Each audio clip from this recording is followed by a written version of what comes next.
You can see that the vessels that will transit on the new set of locks are going to allow for more cargo and more containers, more tons of cargo that are going to be allowing to transit. That creates a scales economics for the owner of the vessels and for us more revenue because we charge for the amount of cargo that the vessels transport when they cross the canal. This is more or less a rendering of how it's going to look when it is finished. We are in this hill right here, right now, and as you see, this is a dam. This is going to be the new Pacific Access Channel, which will join the Gatun Lake over there, and will continue this way until reaching the new set of locks on the Pacific side, which is the construction site we were next to. So this is a stretch that we are looking at is being excavated. We are right here, and here is going to be, you can figure out that this was part of the lake actually. It's been already blocked here by chute piling, and it's excavated. But to protect this water, which is going to be 10 meters above this one, we need to build a dam right here. That dam is the one that's going to be built, or it is being built right in front of us. It consists of two like rock mountains and a center of clay, red clay. The reason for the red clay is because the red clay is impermeable. It won't allow for the water to pass from one side to the other. And the structural stability is given by the rocks. So what you are seeing there is the construction of this dam, earth dam and rock dam, that is going to kind of protect this Pacific Access Channel from that hill to the Pedro Miguel Lock in order to allow for vessels to transit on this side, the bigger vessels. Meanwhile, the older vessels or the actual vessels continue transiting on the other side. So keep in mind that this is not like we are replacing the actual canal by the use of locks. We will continue to use the old locks, and because there are always vessels, small vessels that will require and will be more economic to transit through the existing locks than on the new locks. So it's actually like adding a third lane to the actual two-lane canal. Okay? Any questions regarding where we are or what we are seeing right here? More or less clear?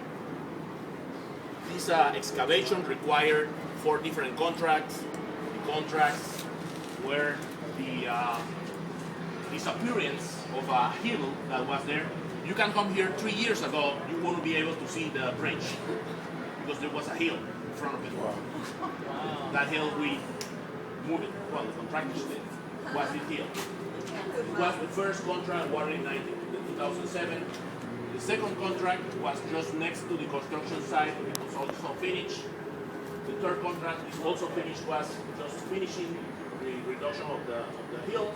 And what you are seeing right now is just the fourth contract, which is the pink area, or Cap 4, is the contract that is under execution right now, which includes the rest of the excavation of the channel and the construction of the dams. This is another contractor, different from the contractor that is building the new set of locks. Okay? Any questions? What's the total cost on this project? Total cost $5,250 million. What do you figure the time to break even is on that? Well, that will depend on the mix of vessels that will show up after we open. It could be from 5 to 10 years in order to recover the investment. And remember that the purpose of the canal as a government agency, it's like a kind of a equivalence of a federal agency, is that all the money we make, beside cost and investments, is given back to the Panama government. So the idea of this project is to maximize that revenue in order to give it to the Panamanian government in order to invest the money in social works and investments at government level.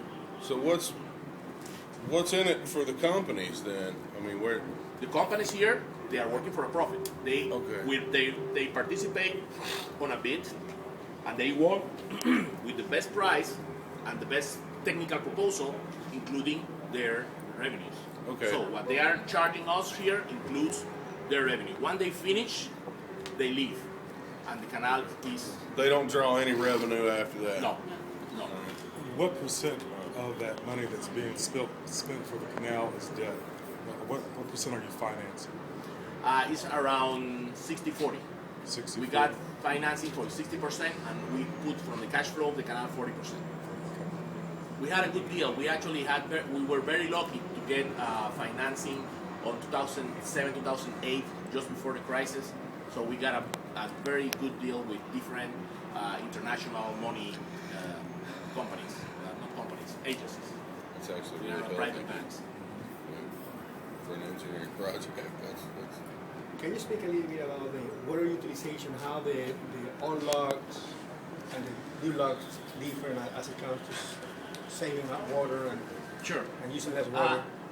The original concept of the canal was to use the 100% of the water needed to transit the vessel is finally going to the ocean. Well, not the whole. And sometimes 6 we minutes hear now. the comment like, well, you are wasting water. Like every transit requires 52 million gallons of water, as you may probably hear like yesterday. We are actually not wasting the water, we are administrating the water. The reservoir of water, which is the Gatun Lake, is filled up every year with the rainy season.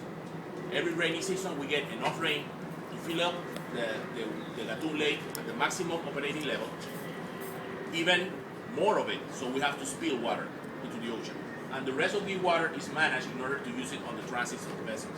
But every time a vessel transits the actual locks, the 100% of the water finally goes to the ocean. When we finish the construction of the third set of locks, what we are going to use is a concept brought from Europe, which is the water-saving basins. So next to the chamber that is being constructed, you see these structures here, the canal, the locks is right here. This is the actual locks. So these big, like humongous swimming pools are water-saving basins that are going to be connected by ducts. But these are like 4 by 4 meters ducts going into the main chamber.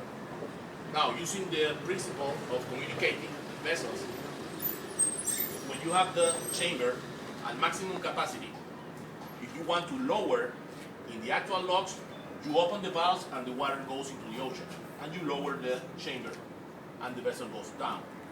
In this case, we will take advantage of this difference in levels between the water-saving basins and the chamber, and you open the proper valves, and here the volume number 1 of water will go down, but instead of going to the ocean, we'll go to the first water-saving basin. Once it is filled, you close it, close the valves, open the second water-saving basin valves, and then another portion of the water will equalize with that one, filling it up with water. At the end, you will have these 3 water-saving basins full of water. The rest of the water, in volumes 4 and 5, go down into the ocean, and the vessel goes away. Now, if you want to fill it up again, in the actual canal, you will have to use 100% fresh water from the Gatun Lake. In this case, you already have 60% of the water right here, and you do the opposite. You open the valve, and then by difference, because now this is lower than this one, you equalize and send water from these water savings, 60% of the water back into the chamber, and then you just need 40% of the water, fresh water from the lake. The idea is so efficient that these locks, even though they are bigger and will use more millions of gallons of water to transit one vessel, will use 7% less fresh water than the actual locks to transit the vessel. So you get a bigger vessel using less water. How long does it take to go through one lock? And will there be a difference in Yes. the old and the new lock? We have in the actual canal, as you mentioned, a typical transit through the canal, 8 to 10 hours, depending on the size of the vessel. Miraflores locks could be 50 minutes, Pedro Miguel 25, 30, Gatun Lakes 1 hour, 1 hour 20 minutes, 1 hour 10 minutes. The new set of locks will manage bigger vessels. We expect that a transit here will take about 1 hour and 10 minutes, more or less, depending on the size of the vessels. And it will just increment a little bit total transit time compared with the actual canal. So it's not gonna be like too much of a difference, like more 50% more of the time. It's Okay. gonna be marginal, the difference.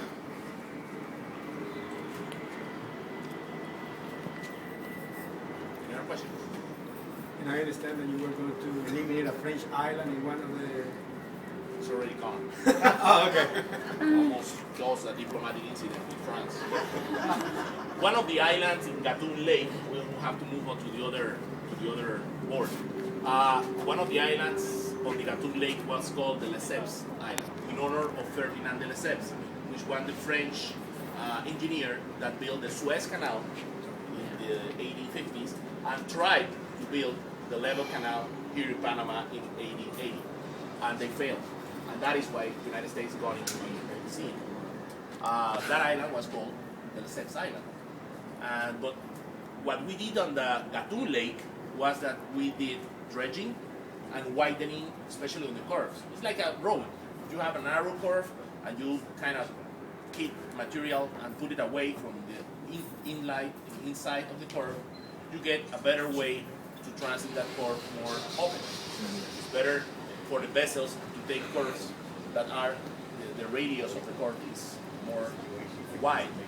So that island was identified as to be relocated. And so we will have to name another island in the same because of that.